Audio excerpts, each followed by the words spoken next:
Hi, my name is Chet Chasson, the Executive Director for the Great Lafourche Port Commission, in charge of Port Fourchon, and also a board member of Restore or Retreat. As we develop Port Fourchon for industrial development, we also do marsh creation, and as we continue to move forward with development in Port Fourchon, looking to draft to 50 feet,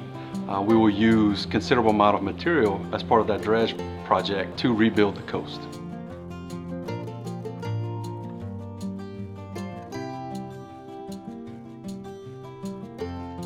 It's necessary to restore our coast, one, because we're a working coast, and the coast helps provide jobs for hundreds of thousands of people in our country,